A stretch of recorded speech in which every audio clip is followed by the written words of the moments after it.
it's Bobby Hayes. I just wanted to talk a little bit about progress notes. The progress note is a really important piece of the file. It's the way that we document what occurred with the client.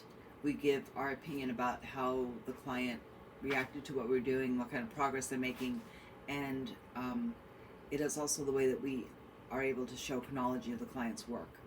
Let me give you an example. So if I see a client and initially they're very depressed and suicidal, first of all, the one thing I want to include in there is that the client is,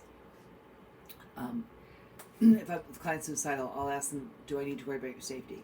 And if they tell me no, I'll ask them for why would I not worry about it?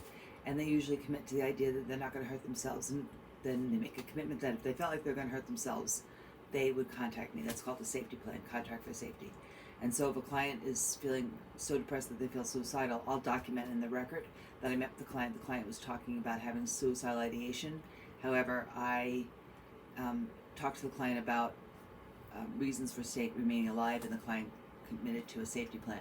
Put that all in the record, because if I don't, guess what happens? The client kills himself, and it becomes known that I was seeing the client. I could actually probably get myself in trouble, because it's good ethics are that I would take action on the client. So that's true if it's suicidal, homicidal, anything. You want to make sure it's in the note, but you just want to make sure that you do the notes for every single time you have an intervention with the client. I hate writing notes, like, so much.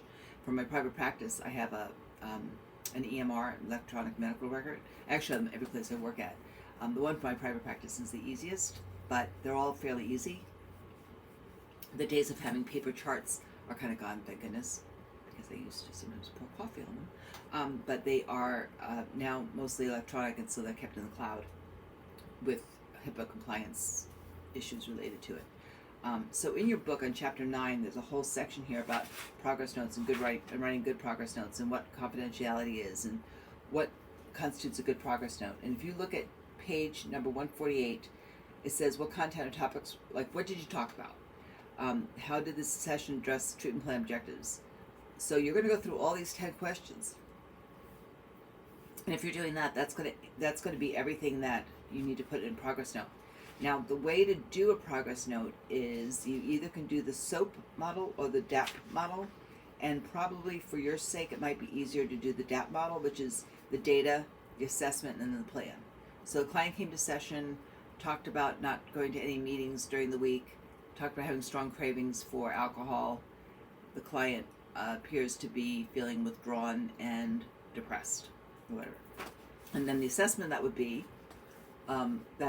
that the client has placed himself in a relapse risk because of their limited involvement with fellowship right now, and that the client appears to have a little insight into what they're doing. And then the plan is the client committed to go to 3 meetings during the next week and to be in contact with their sponsor. That's the plan. That's simple. Notes are usually a little bit longer than that, but if you can do that for 2 of the sessions, then we're doing great. But read chapter 9, because chapter 9 is really important. It's also going to be on the final. So that's it. So you can do the DAP note or you can do the SOAP note, either one. SOAP is subjective information, objective information, assessment, and then plan. So either way, they look for you to assess it. Now let's talk about the assessment for a second. You can say anything in an assessment. So if I say a client appears to be showing progress in treatment, I can say that. I can't say the client's making progress in treatment unless I say, like, as evidenced by. And again, that gets back to an assessment.